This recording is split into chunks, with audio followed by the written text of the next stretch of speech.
தமிழ்நாட்டிலேயே ஒரு பெண்மணிக்கு பெண்மை இருக்குன்னா அது வேற யாரும் கிடையாது. நயன்தாராக்கு மட்டும்தான் தமிழ்நாட்டிலேயே பெண்ணியம் இருக்கக்கூடிய ஒரே ஒரு பெண்மணி.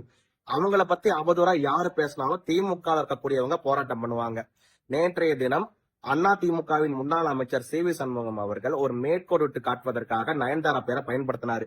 நான் நயன்தாராவை கட்டிக்கணும்னு ஆசைப்படுறேன் அப்படின்னா உங்க கனவுகள் சொல்லுங்க ஸ்டாலின் ஒரு திட்டம் வச்சிருக்கீங்களா, அதுல நான் நயன்தாராவை கட்டிக்கணும்னு ஆசைப்படுறேன்னா அதை நிறைவேற்றி வைப்பீங்களான்னு ஒரு நகைச்சுவையா நயன்தாரா பேரை மேற்கோளிட்டு தான் சொல்லியிருக்காரு அதிமுக முன்னாள் அமைச்சர் சி வி சண்முகம் அவர்கள்.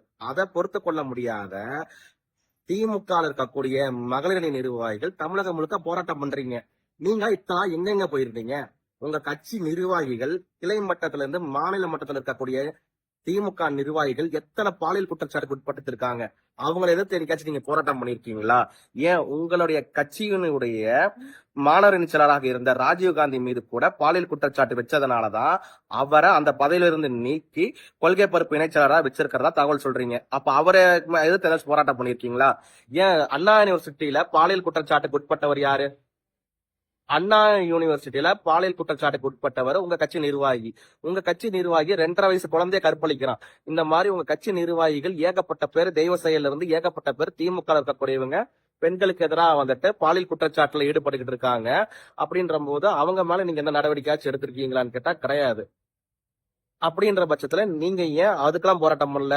அப்ப நயன்தாரா ஒருத்தவங்க மட்டும்தான் தமிழ்நாட்டுல பெண்ணிய தொடர்புடைய ஒரே ஒரு பெண்ணா? நயன்தாராவை பத்தி பேசினா அவங்க சின்னவருக்கு கோபம் வரும். ஏன்னா அவங்க இதோ உதயநிதிக்கு கோபம் வந்ததுனாலதான் நயன்தாரா பத்தி பேசினதுனாலதான் ராதா ரவி அவர்களை உங்க கட்சியில இருந்தே வெளியில அனுப்புனீங்க. இப்போ நயன்தாராவுக்கும் திமுகவுக்கும் என்னங்க சம்பந்தம் இருக்கு? நயன்தாராவுக்கும் உதயநிதிக்கும் என்னங்க சம்பந்தம் இருக்கு? நயன்தாராவுக்கும் மு க ஸ்டாலினுக்கு என்ன சம்பந்தம் இருக்கு? நயன்தாராவுக்கு இன்பநிதிக்கு என்னங்க சம்பந்தம் இருக்கு? அப்ப இன்பநிதியோட சித்தியா வந்துட்டு நயன்தாரான்னு கேட்டா உங்களுக்கு கோவம் வருமா? சித்தின்றதும் தப்பான வார்த்தை கிடையாது, அன்பான சித்தின்னு கூப்பிடலாம்ல. அப்போ நயன்தாராவுக்கு ஒண்ணுனா மட்டும்தான் திமுகவோட மகளிரணி நிர்வாகிகள் போராட்டம் பண்ணுவாங்க. ஏன் செங்கல்பட்டு மாவட்டத்தில இருந்து விளாத்தி குளத்துல இருந்து எத்தனை பெண்கள் பள்ளி மாணவிகள் கற்பழிக்கப்பட்டு இருக்காங்க? அதை பத்தி யாராவது திமுக பேசுறாங்களான்னு கேட்டா பேசுறதே கிடையாது. இப்படி கேடு கட்ட ஆட்சிக்கு நீங்க ஓட்டு போடாதீங்க. தயவு செஞ்சு அதிமுக பாஜக கூட்டணிக்கு வாக்களிங்க. அப்பதான் பெண்கள் பாதுகாப்பா இருப்பீங்க. திமுகவோட மகளிர் லட்சத்தை இதுல